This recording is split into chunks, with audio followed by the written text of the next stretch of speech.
We're speaking the truth about Xavier Booker's growth at the 5, and if he can, UCLA will be a guaranteed Final Four team this year.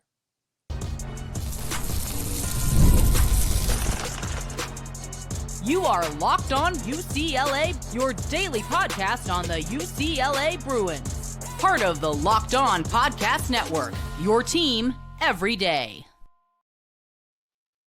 Welcome, everybody, to this edition of the Locked On UCLA podcast. I'm your host, Zach Anderson-Yoxsimer, once again joined by Kris Johnson, 1995 national champ of those four letters. Here, District does it all. He's going to dish it about UCLA hoops today. This episode is brought to you by Monarch Money. Take control of your finances with Monarch Money. Use the code LOCKEDONCollege at monarchmoney.com for 50% off your first year. Where we're going to start is Xavier Booker's potential growth. Can he grow, and can UCLA win in spite of any production at the 5, while teasing a little bit about those exhibitions they released? 2, we're talking UCLA women's basketball. Who are they going to miss the most in the transfer portal, and how interesting it'll be that they're going to play quite a bit of them on this upcoming schedule? And 3, another therapy session about UCLA football. You know, if you didn't need my, if you didn't need my voice, let's have another voice. You know, it's the same thing. We'll talk all about that today. So, Kris, welcome back. We're diving into it. So my thought is, everybody's thought is, this team has high expectations. The hope is Donovan Dent can lead this team to new heights. That's what it looks like in the videos from practice. I'm not sure what you've seen, but the real thing is UCLA needs production at the 5. That's no secret at all. And that first crack at it is going to go to Xavier Booker. What have you thought? What have you seen? What have you heard? Can he develop into a true 5-man on the interior while also bringing that stretch potential for UCLA on the inside? I'll tell you what, it's Xavier Booker's not in a really enviable position. I hate to say it like that because he came with a lot of fanfare from Michigan State out the portal. We probably paid a hefty price tag for him. I'm not going to say Mick has buyer's remorse because he's not given us any indication of that and how he's talked about Xavier in the various interviews and sound bites and press availability that we've been privy to this offseason. But I will say he hasn't sounded like, you know, he has a tremendous amount of confidence in Xavier Booker's ability to be ready to play a full-time 5-man by the time the season starts. Now, is that the worst thing in the world? I think UCLA knew what they were getting when we picked up Booker. 6'11", 245, 7'5", 7'6" wingspan. Last year, had a 4.8% block rate, which showed some rim protection potential. But again, 106.3 defensive rating. I don't know if it was a disconnect in Michigan State with Tom Izzo. I don't know if there's unhappiness. I don't know what was going on, but he did not show that he had the chops last season to be a guy that could come in and start at a UCLA that's trying to contend for a top 4 position in the Big Ten. So what does that mean? We're playing with a guy that isn't ready. So how are we going to help Xavier? Well, it's going to take, you know, team effort defensively, schemes to put him in positions to excel, and then the Stephen Jamerson 2 pickup is going to help him a lot. But the bottom line is, do I think Xavier Booker, from what I've seen this summer in videos, well, he's been dunked on twice this summer, and UCLA's chosen to post it. Eric Daly has called him like 2 times. He's shown some dunks. He's knocked down a 3, but these are just small snippets, just small, brief, like, you know, windows into the soul of UCLA basketball and Xavier Booker in the offense. But what I do know from speaking to people around the program, he's working his behind off. He's working his tail off in the weight room, film study, spending extra time with Coach Darren Savino. So they are trying to get him up to speed as quickly as possible. Now, my final thing on that, will Xavier be ready by the time non-conference starts? Well, he's going to have a nice test in October in the exhibition season, which we'll talk a lot about later. But this San Diego State matchup is going to be great for him because they have a big 7-footer. They got some big guys that will really serve as a barometer for where Booker's development is as a true Division I 5. Look, he has the tools.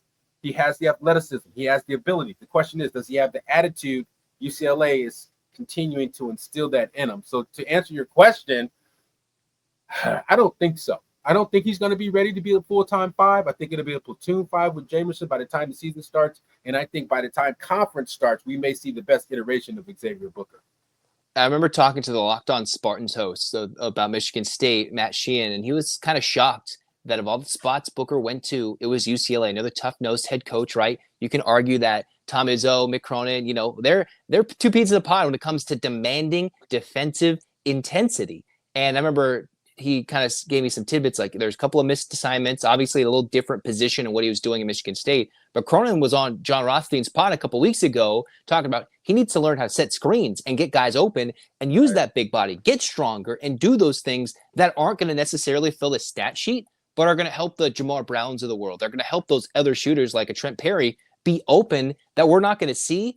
But those little things are going to be the difference between Mick Cronin getting that 70 points he needs to be automatically a winning machine. Because if UCLA gets to 70 points, plays decent defense, doesn't get carved up in the paint, they're going to win a lot of these games that they're going to play this year. Big Ten, non-conference, potential NCAA tournament.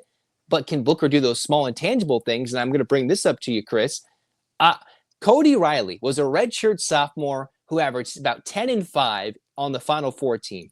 He was much smaller, a small ball 5, 6'9", in his third year of college basketball, right? After coming off of, the off-the-court issues, were earning his way back into the hearts of UCLA fans and playing a majority of that NCAA tournament run. Can Booker provide even the slightest of like a Cody Riley-esque effect for a team that could go far this year? Or is that even asking too much of Booker? Well, for the things that you're talking about, as far as the details, the screening is something that Booker can provide. He can become a better screen setter. He can understand the timing on screen and rolls better, the popping on screen and rolls better, take his angles better. He can also become a better rebounder. I mean, I think that's something that, inherently in a 6'11" guy, you're expected to do. So it's sort of rebounding in traffic too. But, and that's the thing that he has to improve upon the most, because that's what Jamerson will bring is the rebounding in traffic. That is a unique, specific Division I skill set, a guy that can go get up and get a board around, 3 or 4 other guys. Can Booker have a Cody Riley effect? Yes, but it's going to be completely different. He's going to have to affect the game in the way that Xavier Booker can affect the game, which is by spacing the floor as a stretch ball 5, rim protection, and then changing shots, contesting shots, obviously, but then also he has to become a presence on the glass. I mean, I think if he can do those things and then provide some type of solid defense. Now, look, if we're judging off of the clips that we see UCLA posting, the rim protection, and I hate to do this type of stuff, but we're not seeing a tremendous amount of great rim protection. He may be blocking shots in practice, but they're choosing not to post that. And the stuff we post, we're seeing him getting dunked on at the rim by Eric Daly Jr. and just like, at times looking a little bit lost. But again, he has a learning curve. He has to catch up. He has to get up to speed. The summer was the first round. And I think fall practice will be the second round. And then the third round will be the exhibition season and the preseason. And those 3 rounds of Xavier Booker's development, he can evolve into someone that can contribute to the squad on a high level like Cody Riley did on that Final Four team. So we're going to touch on the exhibitions real quick, and then we'll talk about if they can win in spite of him. UCLA, they have San Diego State. And that's the first exhibition that was released, I think, September 2nd, the day we're recording this pod, that they're going to play at Viejas. We've had the closed-door scrimmages that have been heavily scrutinized, and we didn't really know what was going on. Now that's public viewing. And then UCLA is going to host another exhibition against UC Irvine. Normally that's a D2 game or whatever. This time they're playing an Irvine team that, and I'm very familiar with the Big West, where that team is very big inside. They're not always the most athletic big men, but Russell Turner's been around a long time. And that team's always like a 20-5, 20-11 team that's pushing on making the tournament and almost knocking down the door on an upset. So that team is going to be good and very big in the post to test the UCLA interior, while Magoon Gloff is probably the best player on the interior, arguably, in that UCLA San Diego State game, where they're thinking of big things in the Mountain West for the Aztecs. What are your thoughts on those 2 matchups in the exhibition? Well, starting with the UC Irvine matchup, I mean, I think that's a very sneaky, underrated game. Not just for the local proximity aspect. I believe Irvine actually beat us in Pauley Pavilion years ago. Maybe you have to look that up. It might have been Cal Poly Pomona that I'm getting. It was Cal Poly from. Yeah. But it was some. Yeah. Okay, I'm getting them confused. But Yeah. I remember Russell Turner always has his teams prepped, ready to play. He won 32 games last season, 17-3 in the Big West. Didn't go to the NCAA tournament because UCSD won the conference tournament championship. So they had to go to the NIT, and they had a solid year. All that to be said, they do have a big guy in the middle, a 7-footer that will test UCLA's interior. And traditionally, Russell Turner's teams are physical. They're tough. They're disciplined. So it's going to be a great test for UCLA. On the other side of that is San Diego State, who last season, according to several reports, which unverified, verified, beat UCLA in that close scrimmage that we're talking about. And it was very spirited. And for those that know and follow the game, West Coast college basketball the last 10, 12 years, San Diego State has been kind of moving up that ladder as one of the blue bloods of West Coast black basketball, one of the elite programs, on par, or some had said at one point was a better program than UCLA. And so there's a lot at stake there. Not to mention Magoon, the big fella. He's a heck of a defensive presence. So we'll get to see two things when we play against San Diego State with those guys on the perimeter and in the front court. First with the front court, we'll see where the developmental arc of Xavier Booker is. Okay, he's going against a bona fide 7-footer, 2.6 blocks a game last year. I believe he was Defensive Player of the Year in the Mountain West. And then we'll see what he can do as far as stopping him. Now, Guaith isn't necessarily the most polished offensive guy, but he's a long, active body, and we got to see what we can do with that. On the flip side are San Diego State's guards. Reese Waters-Dixon, Miles Bird, B.J. Davis, tough, tested, chip on their shoulder having dudes that are really going to be trying to go at Donovan Dent, Sky Clark, Trent Perry, kind of guys that walk around sort of feeling a certain way about not going to UCLA. And I may be wrong about this. They may have recruited them or whatever, but I get the sense that a lot of these guys at schools around the West Coast, that when they get the opportunity to play against the UCLA, they're going to have something to prove. The fact that it's in the exhibition season, though, bodes well for both teams. You don't have a lot of pressure on this, but you do get a live action evaluation for where your team is. A nice barometer for the Bruins early in the season. And I don't have to, read the box score. We don't have to go through the box score or go through the San Diego Union Tribune's write-up that was from a coach speaking. We get to see it. It's public viewing, is from what I understand. Most programs do that. Most programs have big name exhibition games, and I think it's good for UCLA to say, hey, this is what we're doing. Complete opposite of UCLA football. Let's close it, not show everybody what's going to happen against Utah. UCLA basketball, that's a stray. Shouldn't have gone there, but shots fired. But the basketball team, I think it's good that Cronin is finally starting to make this happen instead of keeping it closed door. Oh, we're tough, we're growing. Let's see this happening, because let's be honest, I think most of the UCLA football fans are going to be checked out, and any sort of exhibition basketball in mid-October will be huge. But speaking of winning, UCLA basketball, final thought on this one, Chris. Can they win in spite of any production at the 5? Say it's a bust for Booker. Say it's minimal production from Jamerson. Can they win with a team that was almost like last year, but just has a dude out there running the 5? Not a dude, but dude. Can they win? That's a good question. As you know, the Big Ten, it's really about the matchups, right? Because there's a lot of games that we'll play next season where we're going to need to have big lineups with length, size to combat, Purdue and Michigan and all these other teams that have that type of length and size. But there's going to be other games, other matchups where I truly believe small ball flexibility will come in the hand. So because we've done it before in a small ball scenario, and we didn't have a guard as good as Donovan Dent, and we still finished top 4 in the conference, I think that there are different avenues and pathways to a top 4 finish if we don't get no production from the 5 spot. The small ball switching lineup would say, if you go Dent Clark or Dent Perry, Jamar Brown, Eric Daly, Bilodeau, or a combination of those guys, right? That's a disruptive lineup that I think could compete in the Big Ten.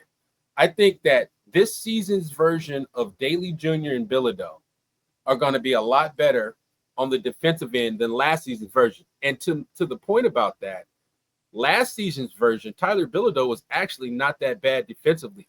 He had about 100 defensive rating, right, which is pretty solid. It didn't look like it on tape, and whenever everybody watched it, everybody kind of had this concept of like, Bilodeau just gets killed on the inside, but the analytics tell you a different story. Eric Daly Jr. was also high level on the defensive side in the Big Ten when he played. So I think that there is a way. Trent Perry also is UCLA's highest rated returning defender. Now, the question is, will Donovan Dent increase his level of defensive acumen? Sky Clark has to lock in. Man, it all for me has to be what type of lineups that can we guard people with? Are we going to be able to guard you, switch enough, be big enough to keep you off the offensive glass, and are we fast enough to run you if we are indeed a smaller team? Like, that's the type of, I guess, rocking a hard place that Mick Cronin is going to be. Because if you're not getting the production at the 5, and Xavier Booker's getting his butt kicked, and Steven Jamerson ain't ready to play in the Big Ten, you're going to have to go with some dogs that have been there before and that have got you some wins. And so that's why I'm thinking that Mick will default back to last year's lineup. And last year's lineup, you got to remember, we had Dylan Andrews. Donovan Dent is in a completely different class of player than Dylan Andrews. And Sebastian Mack. And a more confident Sky Clark. And you have a more confident Sky Clark. And to your point about Mack was a major issue for us on the offensive side, and he wasn't guarding nobody to the level you would think he would to warrant how much he would put his head down and take all those shots. Mac Daddy Ball is what I called it, was really like a thorn in my side. I mean, he shot us out of games. I mean, we could have won games if we had a better brand. So I think that the replacements, the reinforcements for this year, along with the fact that we may not be that nice at the 5, will lead Mick Cronin to make some serious decisions about what type of lineups he's willing to employ. And I think we will see a small ball lineup. And I think that type of lineup with that type of consistency, variations of that, if we don't get production at the 5, will still keep us in a top 4 position in the Big Ten next season. We could have like a full hour-long podcast about every time UCLA gave the ball to Sebastian Mack in closing time, like 5 straight possessions, and how that failed, or in some cases it did work, or some of the plays he made, and why that was the case every single time, the default with no play. That's a podcast for another time that we can go deeper into. We're not doing that. We're not beating ourselves up. Thank you. I appreciate it. But what we are going to talk about is the UCLA women, because, hey, they have some fun non-conference games. Twice they're going to Vegas. Viva Las Vegas. And what about some old friends that they get to see again? Who are those? We'll talk about that next. Who will they miss? Don't want to miss the next part of Locked On UCLA.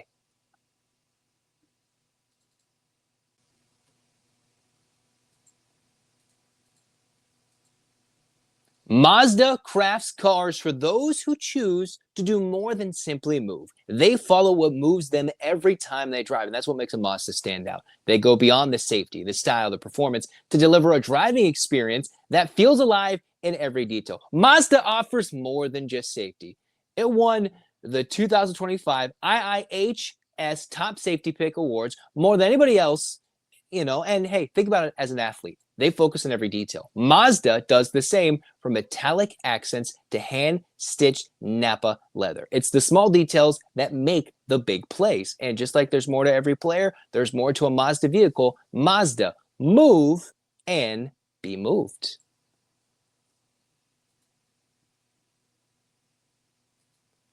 All right, cruising along, we're talking UCLA women's hoops, all right, because this is a team we're super excited to see in action. And seemingly very late into the offseason, there has been an additional piece to the non-conference schedule. Now, it could be a lot mixed in. UCLA is going to now face just about a lot of their old friends they said goodbye to this past offseason. And what we're talking about is UCLA's second trip for Cori Close and company to go to Vegas. The first one will be where they play, I think they play Texas. And then if they win, they could potentially play either Duke or South Carolina. I'm hoping so desperately that the UCLA women get to play South Carolina in a winners matchup. The women, their second trip is early in the season, mid-November. They play North Carolina on a Thursday and South Florida on a Saturday. Quick thoughts for you, Chris, about that late development, it seems like, and the thought of a North Carolina or South Florida matchup. Well, Coach Close wants to add some games. Experience, giving her crew with new players that she needs to incorporate more opportunity to develop, bond, and build chemistry. But on the bigger picture, I think Coach Close had a little something up her sleeve with this one. Now, I don't know the background. I don't know the particulars, but it's quite interesting that North Carolina, now that we play them, it will make it all the players. So every single transfer from last season, from Janiah Barker, London Jones, Arnesalo, Zayna Saka-Newman, Kendall Dudley, and Avery Kane, we literally, UCLA women's basketball will play every single transfer at some point in the 25-26 season. I love this type of stuff. It's very rare that you will ever see something like this. This is like almost a once-in-a-lifetime type of college basketball occurrence where 6 players that transferred from one school are now on the docket for next season. But also, it makes the matchups a lot more compelling. It makes the fan engagement, fan interest that much higher. And it could serve as a litmus test for your team's culture. Coach Close has always talked about, when the ladies did leave, about UCLA's culture and the right fits into the culture. And so if we're able to go into these games and blast the other teams, Michigan, Oregon, and all these other teams, then it shows that, hey, you ran from the culture. You went to the wrong culture. But I think that Coach Close, at the end of the day, is trying to make the best schedule that she possibly can to prepare her team the best way that she can for postseason play. We know what the throws of the Big Ten look like. We ran through it last season. We know what the non-conference season looks like. We ran through it last season. The questions remain with UCLA this season in particular, to be a Final Four championship level squad, is, are you going to be able to play different styles when the styles dictate it? We saw that against UConn last year. That style of play gave them trouble, whereas we hadn't seen too many styles of play give them trouble the entire season. So I think Coach Close is scheduling this game, the WBCA Challenge in Las Vegas, to prepare her team for different styles they may face in the postseason. My couple of thoughts on this are, one, it seems like intentional, very intentional. Maybe it wasn't, but obviously with a lot of these players going to the Big Ten, or maybe an agreement already with Tennessee in the works, that just kind of worked with Janiah Barker and company. But for UCLA in these games, think about it. You're bringing in 6 different opponents, some non-conference, some in the conference, where they already know what you do. Obviously, each year, each team is different, but you bring in the chippiness. I remember, wasn't that game against Oregon last year very chippy? I think they got a tech, but there's Lauren Betts, if I'm remembering that correctly. Probably forgotten because that was on the Super Bowl Sunday early afternoon, and it might have been hidden deep in the Big Ten Network Plus, like it shouldn't be. But like, there is chippiness, and it almost brings in, hey, you're going to play the same teams you're battling for a championship, or the same few teams you played last few years, whether it's been, you're going to run into an LSU, you're probably going to run into South Carolina, UConn, you're going to have to get through USC if Juju is healthy. And it's almost like, how do you fare when it gets tough and when people know what's coming at you? And that's what was most impressive about UCLA's season last year, is outside of the Final Four run, the culmination came when they beat USC in the Big Ten tournament a week after getting blasted at home, after 2 L's. And then they turned around, grinded it out, and figured out how to beat USC in the Big Ten tournament in the 3rd game in 3 days. So it's like, how do we bring this together, bring the chippiness and maybe a lower scale, but prepare them for the Final Four? Absolutely. And it raises the stakes, right? These games, you're going to go play Indiana in February, or a trip to Ann Arbor, whenever they go there. These games are going to mean a lot more to the young ladies. It's going to be a big deal. And so you'll find throughout the course of this entire season, UCLA women's basketball is going to be up for games and up for matchups. You're starting off with Barker and Arnesalo, right? So it's like, man, we're up for these games. Texas, we're up. South Carolina or Duke, we're going to be up. It's going to be a consistent, just game after game, challenge after challenge of her team, Cori Close's team's ability to get up, rise to the occasion. And the teams that can get up, rise to the occasion, and then maintain and sustain that throughout the course of their season are usually the teams that are in the Final Four and in a position to win a national title. And that's where Cori Close, usually to that point, talks about the standard, and where a team is usually frustrated. You'll see her, we won by 15, but it was below our standard. And she gets really, really peeved. She gets so peeved. And to the naked eye, you just, you're like, they won by 15 though. They still won. But then you could also see, like, especially being in a new conference, it's like, are they really going to get bumping for like Illinois? It's not the same Illinois crowd that's heckling Sky Clark, whether that's right or wrong on the men's side, right? Like how loud that was. On the women's side, it's like they were so deep in these rivalries with the Stanfords, all these other teams that they're losing, the Arizonas. That was top tier competition game in and game out. The Big Ten isn't as deep, but now you have all these extra wrinkles in it with the players transferring out. It's fun. Yeah, and last thing on that, to your point, man, and this UCLA USC came from the Pac-12, the premier conference for women's basketball in college in America. I mean, the Pac-12 had 2 years ago 5 Elite 8 teams or 4 Elite 8 teams, something sick. So, and Coach Close said it when I interviewed for my podcast about a year ago. I asked her, I said, Coach, how are you preparing your team for, the physicality of the Big Ten and this and that? And she reminded me, she said, hey, man, we came from the Pac-12. So we're confident that, our style of play can compete in any conference in America, which is her way of saying, like, please, okay, we are ready for Freddie. And I love that she's scheduling Arnesalo, North Carolina. I mean, high-level programs with pedigree, Tennessee. I mean, these are just big-time games that it seems like that you would like to see, Zach, the men kind of schedule these marquee type absolutely early in the season. I know. And so it brings a level of excitement. And I think that she's doing it the right way on the women's basketball side.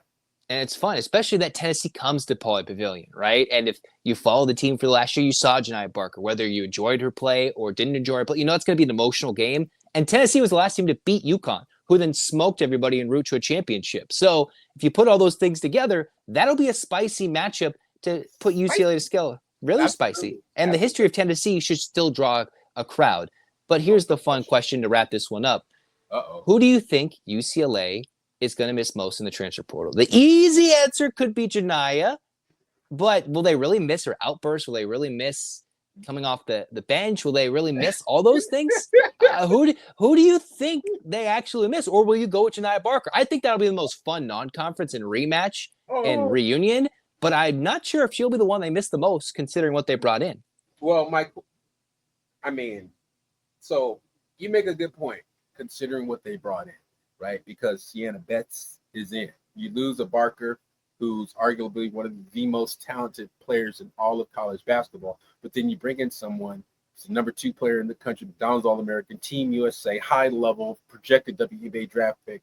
The drop-off isn't so much. Now, the question is, was all the other stuff that Janiah Barker brought to the table, is it going to outweigh what Sienna Betts doesn't bring to the table, which is on the chemistry side, I don't know how the dynamics, interpersonal relationship dynamics were, but I feel like Sienna's going to come in and fit in a lot more seamlessly. I don't think her and Coach Close will have the public arguing issues that Coach Close had with Barker last season, when Barker would be subbed out the game and for the world to see, spending about 30 seconds talking to Coach Close, very demonstrative. That type of stuff does kind of get on your nerves, and it does break your team chemistry down.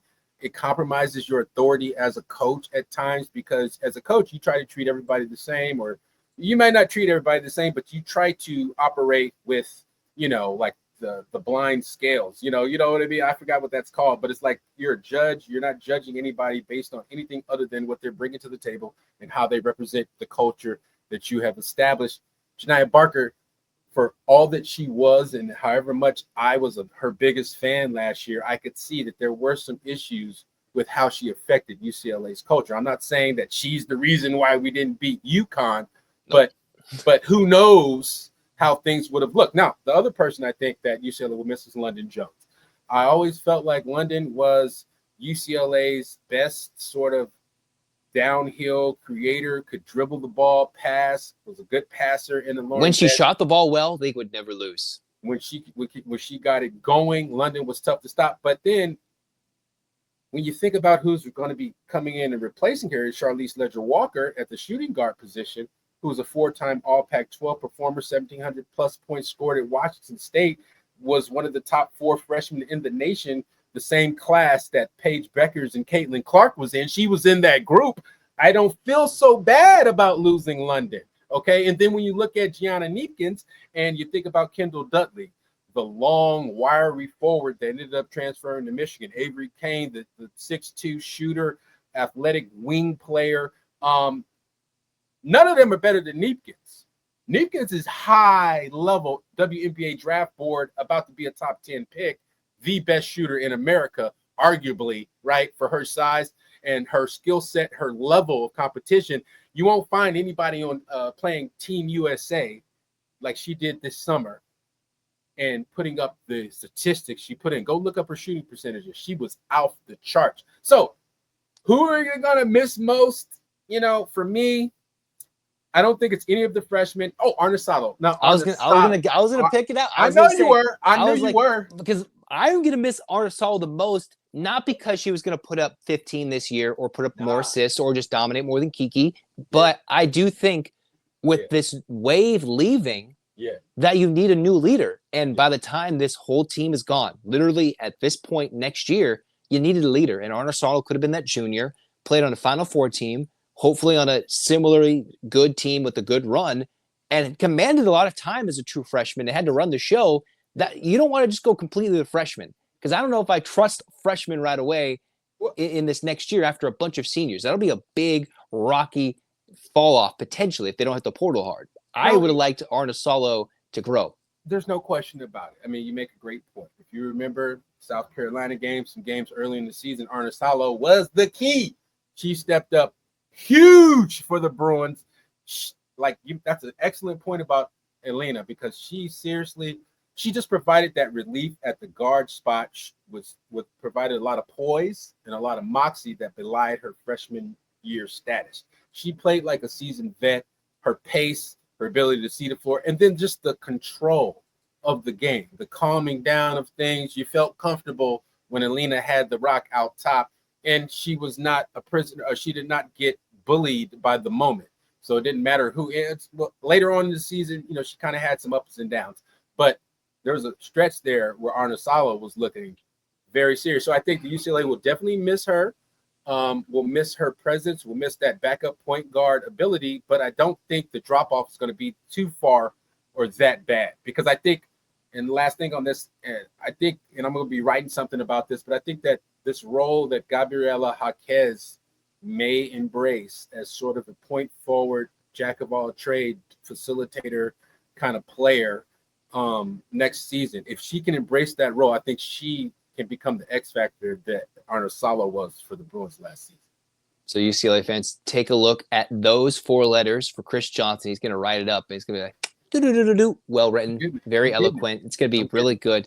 Got to put it out there with that UCLA education up in there. Sir. Yes, put it to work. He's not just a yapper. He's not a D1 yapper. He's not just a national champion. He's got it. He's got the keys. I'm educated.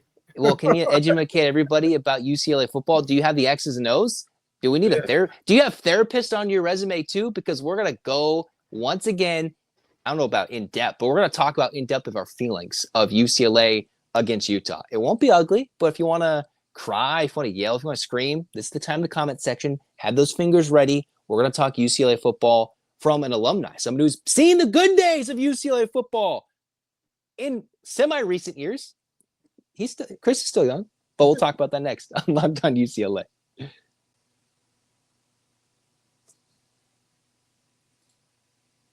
The NFL season is almost here, and FanDuel is making sure you're ready for kickoff with a can't-miss offer. Right now, new customers can bet just $5, and if your bet wins, you'll get $30 in bonus bets to use across the app. The reasons to love FanDuel are because if you really love to bet, you can use prop bets. You can go with building a same-game parlay, jumping in on the live action as the action unfolds, and maybe your opinion changes. Go for it with FanDuel. Quick, easy, and the best way to add a little more energy to your Sunday. So are you ready to play? Download the FanDuel app now by visiting FanDuel.com to get started. That's FanDuel.com to place your first $5 bets.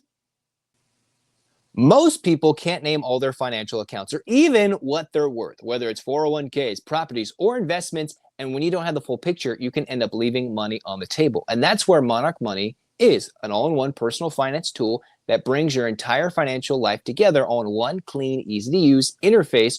on your laptop or your phone. Monarch, it's built for the people with busy lives. So if you put up organizing your finances, Monarch is for you. They do the heavy lifting, and you can link all your accounts in minutes. See clear data visuals, smart categorization of your spending, and finally feel in control of your money, even without touching a spreadsheet. I don't like spreadsheets. I don't like touching things. I'm being berated on how to be better financially and how to be more financially responsible. This is where Monarch Money has helped me and can help you do the same. Don't let financial opportunities slip through the cracks. Use the code LOCKEDONCOLLEGE at monarchmoney.com in your browser for half off your first year. That's 50% off your first year at monarchmoney.com with code LOCKEDONCOLLEGE.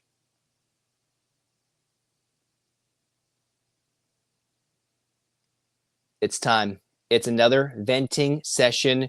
We've got, an esteemed alumni in Kris Johnson. He has got the bling. He's got the banner.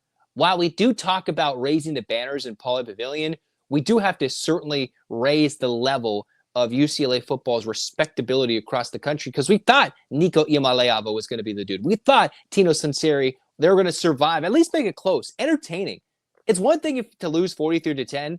You can also lose 45-42, and I think everybody would have been happy. 45-35, and you'd be talking about defense, and that'd be another conversation. But the way that it went down, of course, I'm partially to blame. I was hoping they'd win, thinking that, the quiet, the special, all that was going to go. It did not happen that way. And then DeShaun Foster comes out and says, we're close. Close to what?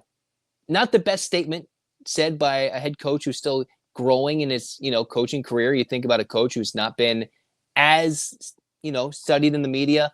Tell me your thoughts, Kris, an alumni. You participate in the media, with Here District, those 4 letters. You got a voice. You've been a champion at UCLA. How embarrassed were you? Did you have the paper bag, over your head like the embarrassed fan bases are? They put the bag over your head. You're like quivering with embarrassment. What do you think? I think the Falcons fans started that back in the 80s. But no, for me, I've lived through so many heartbreaking UCLA football performances that there was part of me that, as positive as I tried to be, as sunny side as I tried to look at everything, I just kind of felt like, maybe there would have been a possibility that we could have came out and threw up a stinker. Now, I didn't think that with 55 new players, 8 new coaches, and all this sort of hype surrounding the offense, the quarterback, and everything like that, I didn't think we were going to get pushed around the way we did with Utah. But I also thought the guys would show a little bit more heart. I mean, look, it's one thing to lose, but then it's another thing to lose the way we lost to Utah. There weren't a lot of bright spots for me. I know that in Coach Foster's press conference, he kind of, played the Monday morning quarterback, went back, watched the film, probably pinpointed some areas of improvement, looked at the specific nature of certain plays and things, a missed block here, or technique there, and felt like guys could have corrected themselves a bit, a lot better. But at the end of the day, it's all about winning. And I think also that what we're getting and what Coach Foster is kind of feeling is the heat of a football program in the NIL era. I mean, when you get 55 new players and guys are getting hundreds of thousands, millions of dollars to play football, there's a level of expectation. There's a level of expectation about the UCLA football brand and how the brand represents itself on Saturday.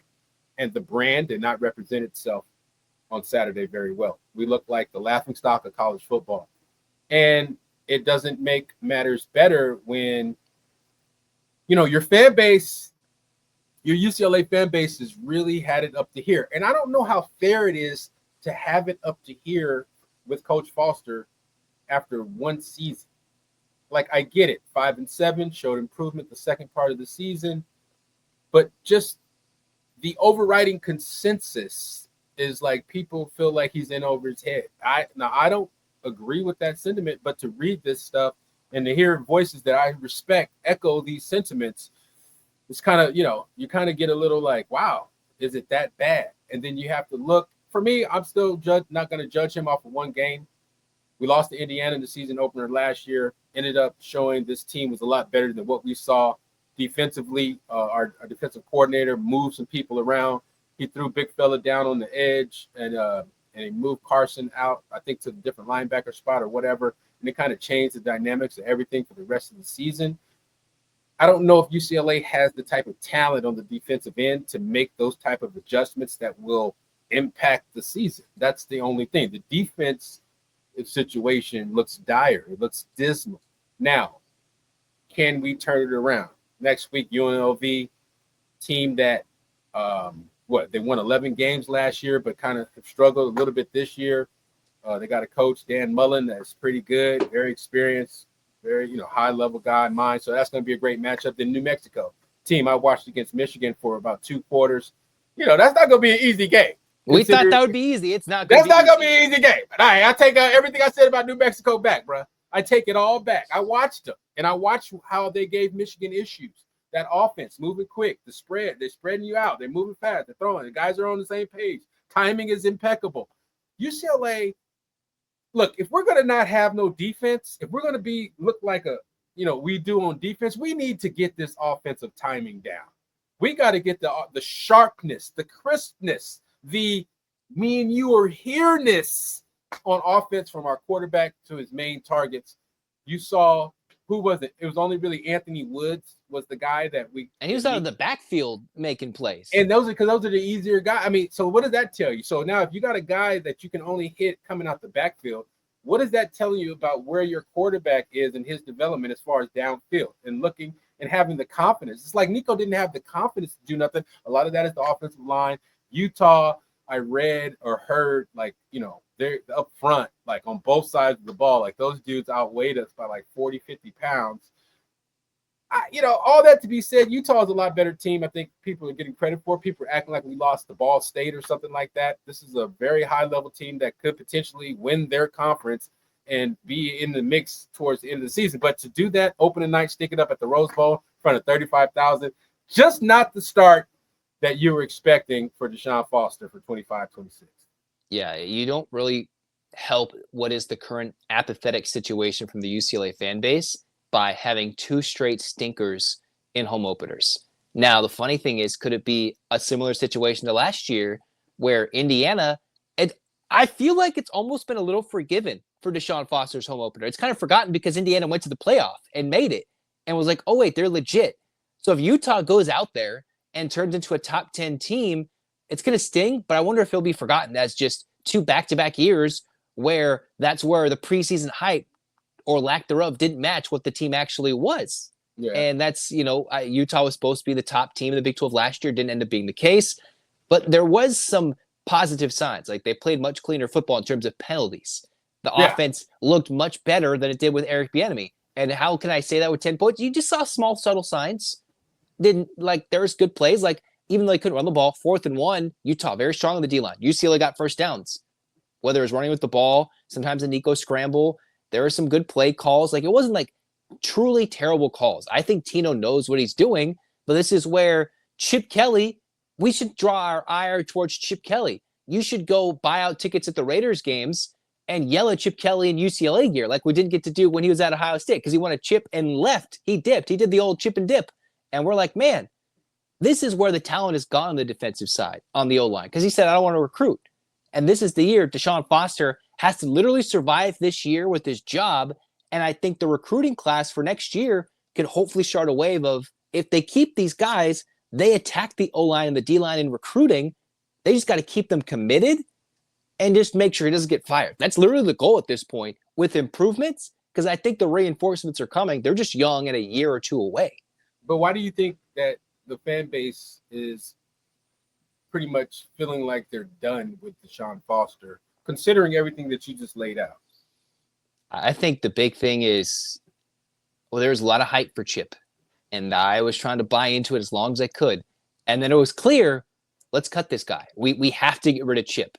And for me, that was losing to an ASU team that was god-awful. Not the good one last year that won the Big 12, the crappy one that didn't literally have a quarterback, and UCLA was losing to Swinging Gate with a dominant defense and couldn't score, and Chip couldn't do anything. The vaunted offensive coach couldn't muster up a good run game, and when the UCLA didn't fire him after that game, or after a dismal Cal performance, and they let him leave, think about that last offseason. How many big-name coaches switched? Like Kalen DeBoer went to Alabama. That left Jed Fish changing. That left so many wrinkles changing. There are so many good names. Maybe UCLA could have had a Jonathan Smith. I'm not sure if he's dominating at Michigan State right now to the point where we'd want him, but there were so many opportunities to go get somebody big name that it just seemed like we settled and let things happen. And the whole point of moving to the Big Ten was to be proactive and not reactive. And UCLA just sat on their hands, didn't do anything, and here we are with DeShaun Foster, who I think gets it, but was put in a horrible situation to understand what was wrong, but be put as the head man. I think he could maybe figure it out, but that's a lot to change with horrible fan perception, a terrible taste from Chip, and it's like a day-old stale chip late, like in the sun for 20 days stale, like awful. That's what we're with this taste. And DeShaun Foster, like, yeah, he's in over his head in terms of the situation he was handed. Not that he's not qualified. I mean, he clearly didn't have the pre-pedigree that you needed on his resume. But, will he have the chance to stay in the job long enough to earn that right? I'm not sure. Yeah, I think so. I mean, as long as Martin Jarmon is AD, I think DeShaun Foster is going to be head coach. So unless the president, this is a Julio Frank decision. Unless Julio Frank fires Jarmon, then we're not going to see any changes anywhere. So I think that so because of that aspect, I think that patience is required. I think that a level of, I get the frustration, but to me, it just seems like it's missed. I mean, look, I understand everything about how the team look, how unprepared they look, the coaching and all that. But again, if we're going to judge DeShaun fairly, we need to judge him fairly. The things you laid out, what you're talking about, what he inherited, the way that they left the cupboard, if you will, it put him further back than anybody could have anticipated. I'm not trying to make excuses, I'm not trying to make excuses for DeShaun Foster, because I do feel like that this offseason and going into this season, we should have had a better, more game-ready product, first game of the season ready product to go out there and compete against Utah. I'm definitely in agreement with that, but I'm also not in agreement that, hey, we got to get a new coach, start over, rebuild. This guy's never going to get it. I mean, you got to give this guy at least another season and then figure out this offseason what's going on. So for me, I just feel like piling on Foster, not supporting the program, being salty about some of the decisions or missteps that he might have made, and turning that into a ha, you're losing, and making jokes and just really unproductive, agenda-driven garbage. Just like it's not necessarily what your fan base wants to do when you're trying to support and win. Because at the end of the day, you want that team to win games, and you want to make a bowl game, and you want the best possible outcome for the student, for the athletes. So keep the eye on the prize and don't jump off the ship just yet. Get a guy a chance. We got another game against UNLV. We win 2 straight. We're 2-1 headed into, is it Penn State? Oh, Northwestern. That's very winnable Northwestern game out there. So then we could be 3-1 headed to Penn State, and obviously, it just depends on. I'm not going to say that again, but let's just take it one game at a time, okay? And we're worried about UNLV. I think we have a great shot to turn this stuff around, and the players will show their true selves.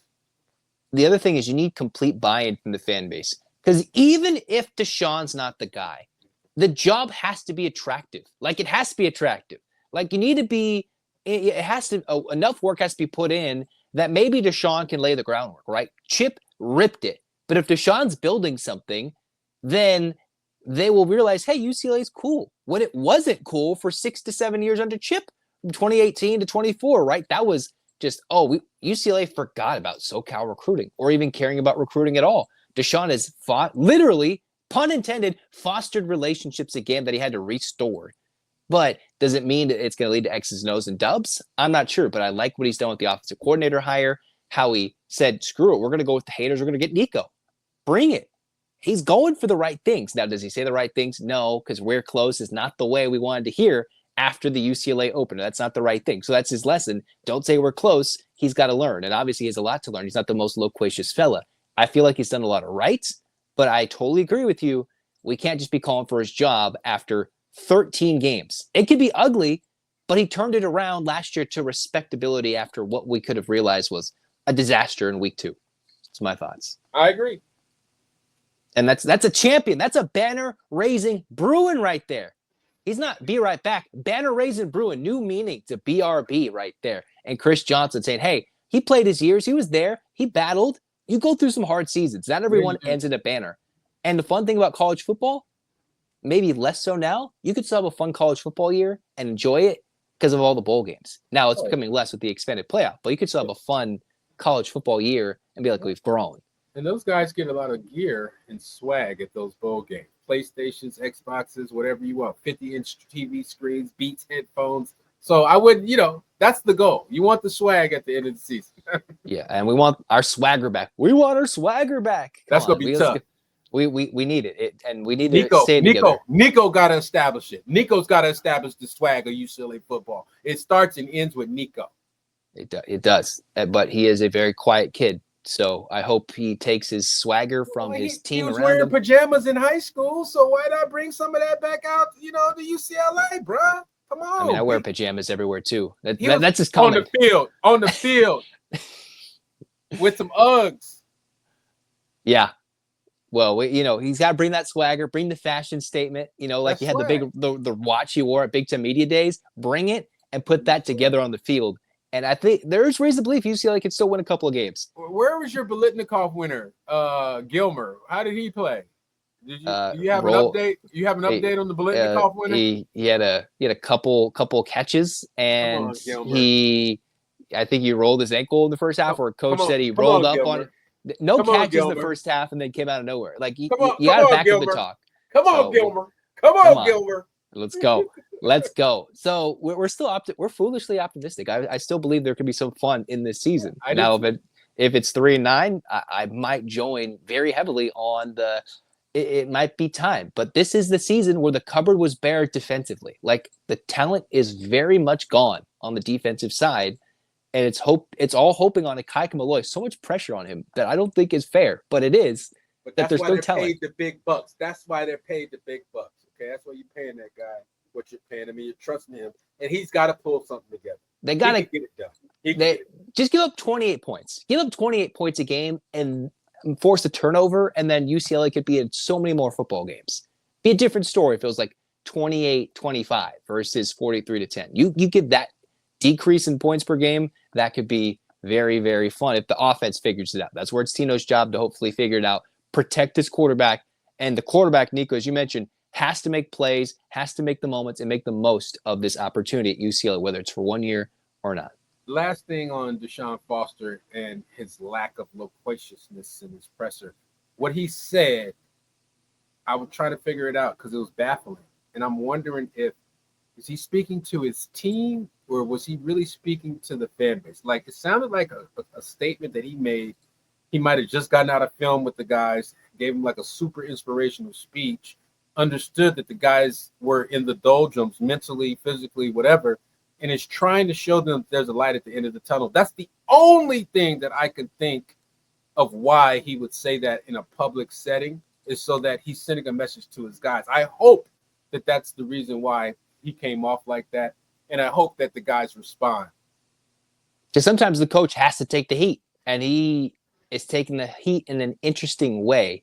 But if it works, it might work very well. If it doesn't, it'll be a long season. That's why, Chris, we still got our hands up, and we still A-clap. It's, sometimes it's tough to be a Bruin. Sometimes it's fun to be a Bruin. Sometimes, hey, I don't know what I'm stewing, but it ain't beef. I don't know what I'm doing. All right.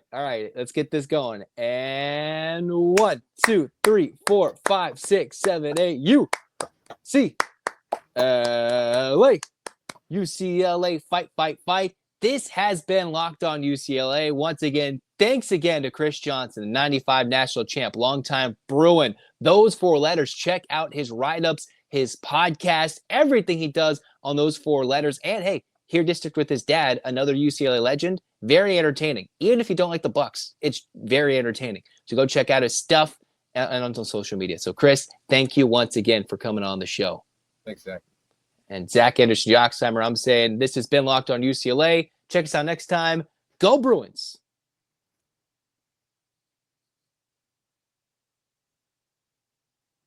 Whew.